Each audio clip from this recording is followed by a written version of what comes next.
The day my cousins threw me out of the only home I'd known for almost 10 years, they stood on the front porch smiling like they'd just won the lottery. And maybe they thought they had. They believed they were about to split $600,000, finally cash in on the old family house, and leave me standing on the curb with nothing but a few cardboard boxes. What they didn't know, what never even crossed their minds, was that they were only selling a house. I owned the ground underneath it. Looking back now, I still don't know if what happened afterward was justice, karma, or simply the price people pay when greed makes them stop asking questions. My name is Ethan Walker, and this happened just outside Lexington, Kentucky, where my grandparents bought a little farmhouse long before anybody imagined the surrounding fields would become valuable suburban property. My grandmother, Evelyn, raised me after my parents died in a highway accident when I was 9 years old. She never had much money, but somehow she always made sure I had clean clothes, hot meals, and someone waiting on the porch whenever the school bus dropped me off. To me, that house wasn't real estate. It was every birthday, every Christmas morning, every scraped knee, every lesson about fixing fences, changing oil, planting tomatoes, and treating people better than they treated you. My grandfather, Harold, was quieter. He believed most problems could be solved with patience, hard work, and reading every document before signing it. Back then, I thought he was just an old farmer who worried too much about paperwork. Years later, I'd realize he understood something the rest of us never bothered to learn. When Grandma started slipping into dementia, everything changed almost overnight. At first, she'd forget appointments. Then she'd forget neighbors. Then one afternoon, she looked at me and politely asked whether I was the mailman. That hurt more than I can explain. I was 28, working construction, finally saving enough money to think about buying my own place someday. But the moment the doctors explained what was coming, I packed my apartment, moved back into the farmhouse, and stayed. 1 month turned into 1 year. 1 year quietly became 8. My friends got married. They had kids. They took vacations. They climbed career ladders. I learned how to help someone remember where the bathroom was, how to calm panic attacks at 2 in the morning, how to smile when the same story got repeated 6 times before lunch. I don't regret those years for a second, but I won't pretend they were easy.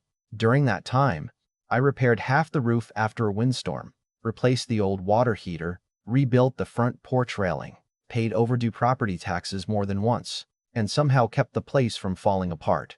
Nobody asked me to.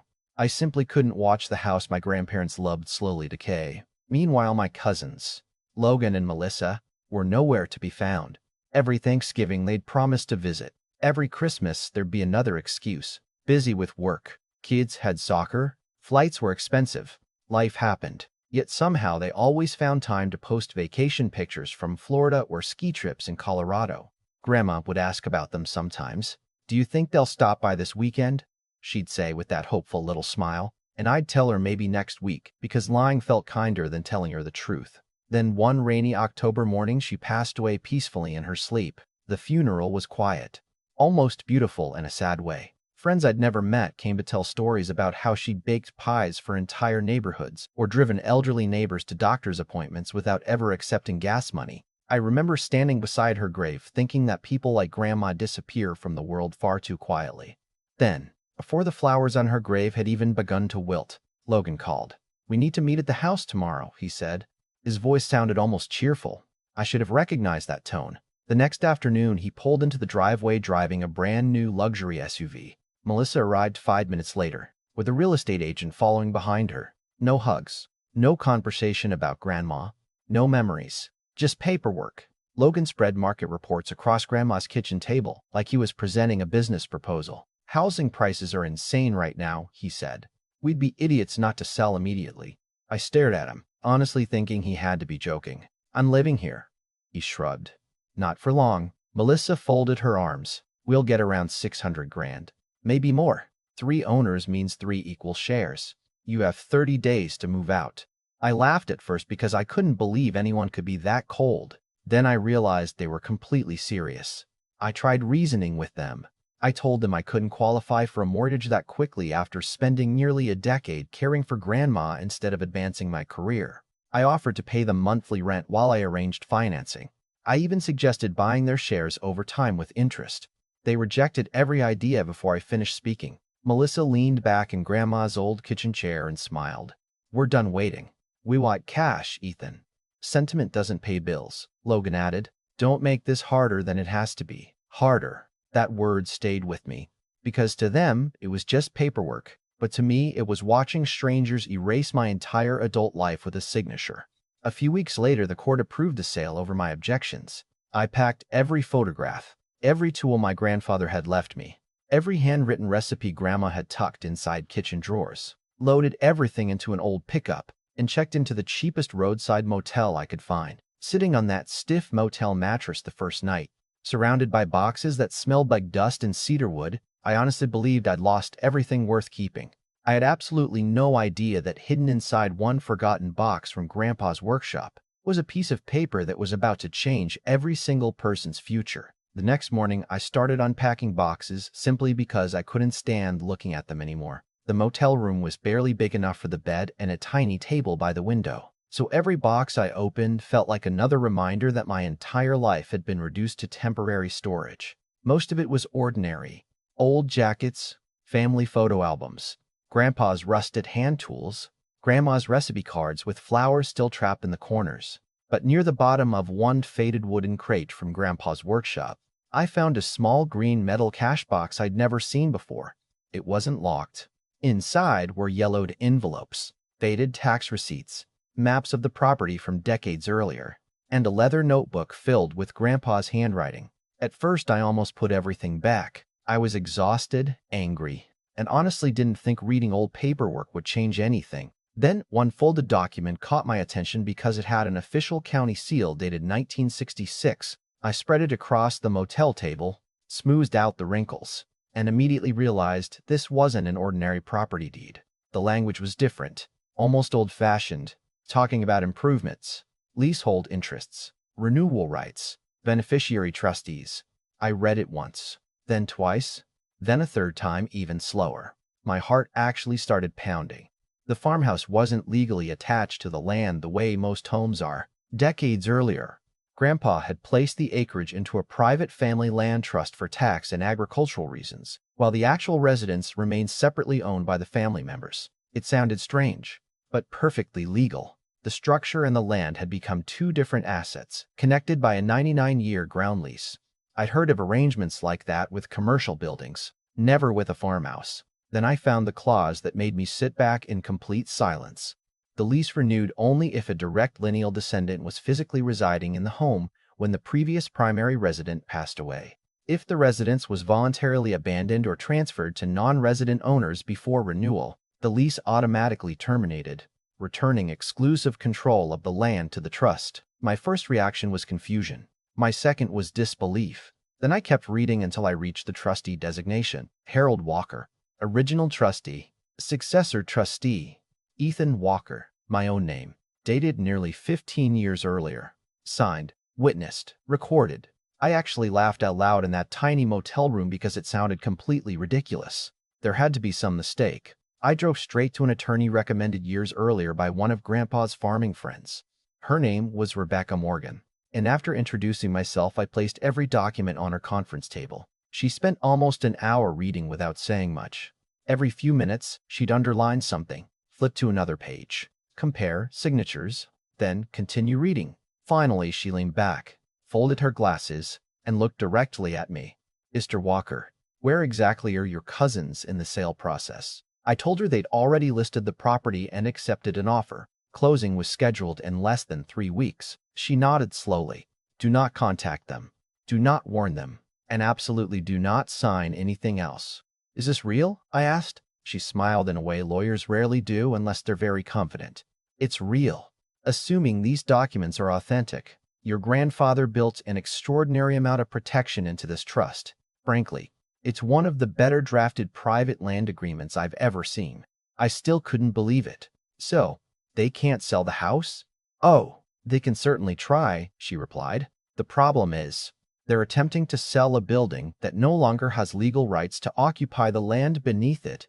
I blinked. Meaning? She folded the document toward me and tapped the residency clause with her pen. Meaning the moment you were forced to vacate as the qualifying resident before renewal, the lease terminated. As trustee, you now control the underlying property. Without a valid ground lease, no title company is going to insure that transaction.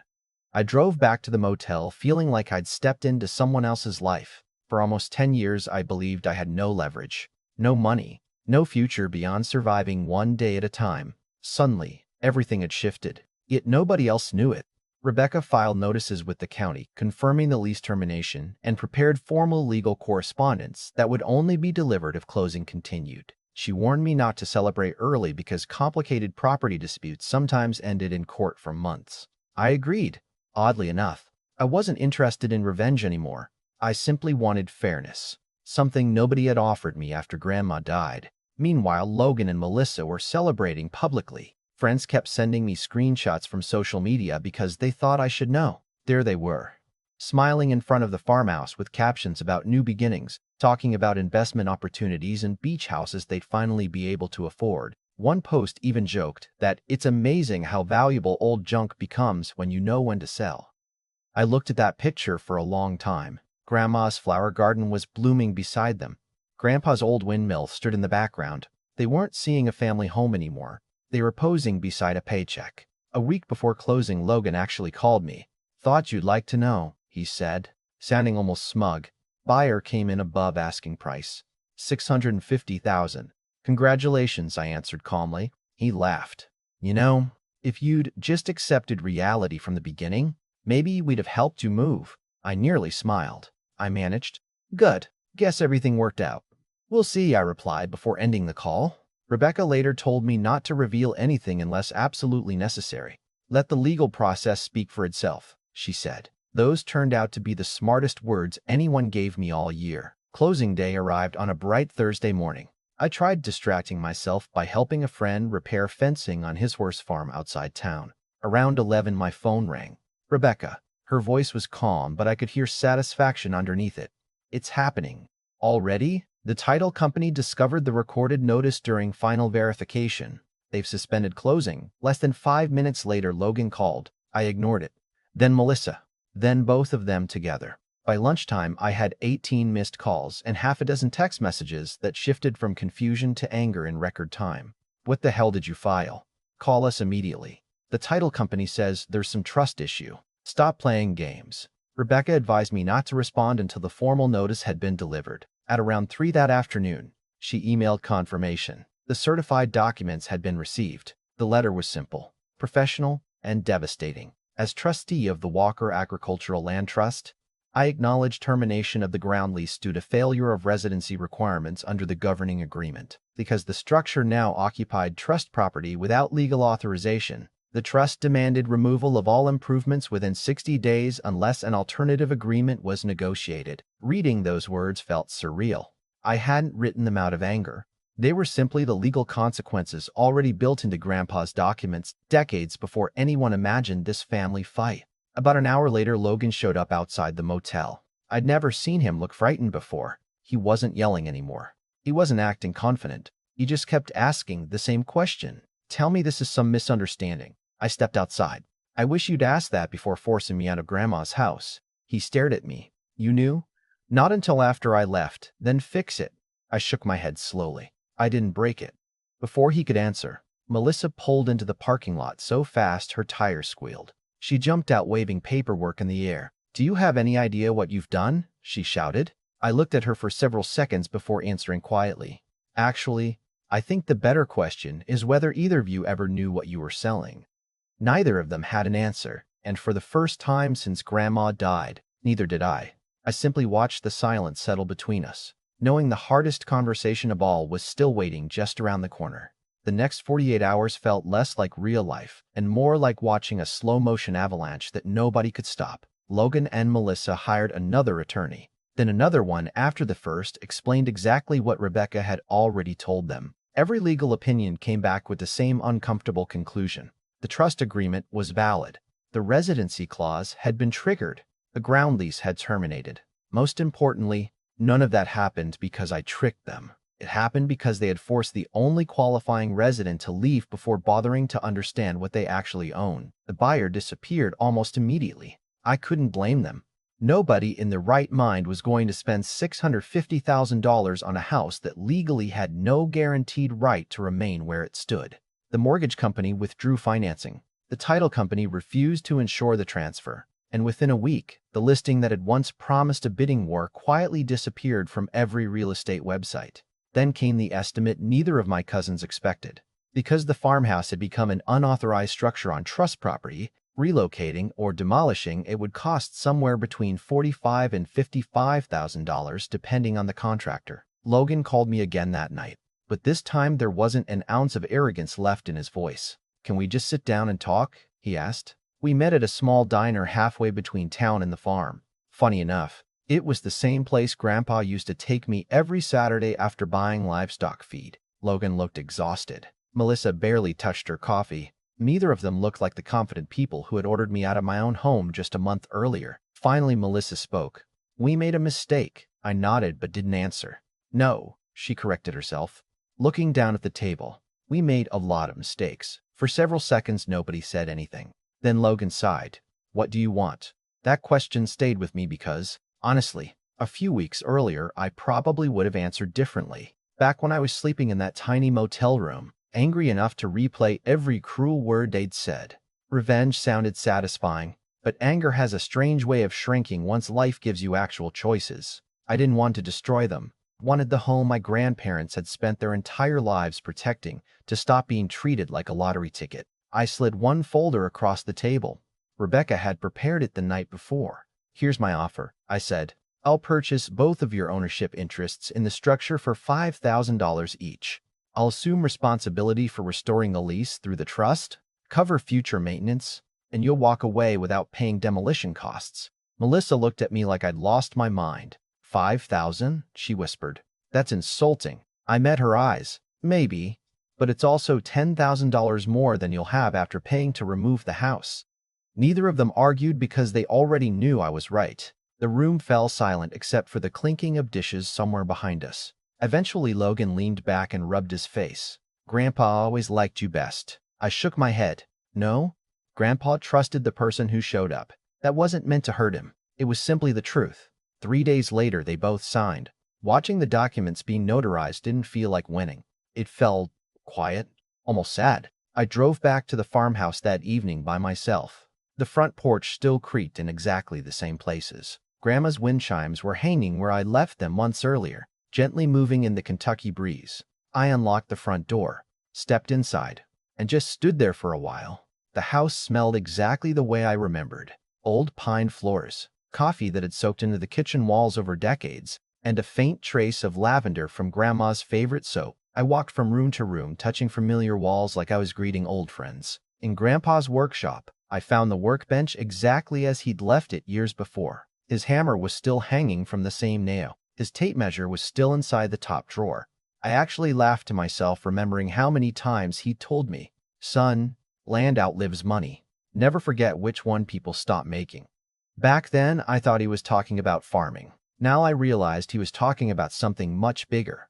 Over the next several months, I repaired the farmhouse again, replanted Grandma's garden, rebuilt the fence along the eastern pasture, and turned part of the acreage into a community garden that local families still use today. Funny enough, some of the same neighbors who barely noticed me while I was caring for Grandma began stopping by just to say they were glad somebody had saved the place. As for Logan and Melissa, we don't see each other very often anymore. There wasn't some dramatic family reunion or movie-style reconciliation. Real life rarely works that way. We exchange polite Christmas cards. We wave if we run into each other at the grocery store. Time sanded down the anger, but it never completely erased what happened. Trust, once broken, is a lot harder to rebuild than an old farmhouse. Every now and then, someone asks whether I planned the whole thing, whether Grandpa secretly left me some elaborate revenge strategy. The answer is no. Grandpa didn't leave me revenge. He left me responsibility. My cousins simply underestimated the value of the person carrying it. And maybe that's the real lesson here. Sometimes people become so focused on what something is worth that they completely overlook why it still exists in the first place. They saw a $600,000 listing. I saw the woman who raised me, the man who taught me integrity, and a lifetime of memories no appraisal could ever calculate. So now I genuinely like to hear what you think. If you were in my position, would you have accepted their apology and offered the same deal? Or would you have let them face the full consequences of their own decisions? Were my cousins victims of an old legal technicality, or did they simply reap what their own greed had planted? Let me know your thoughts in the comments, because stories like this rarely have one answer everyone agrees on.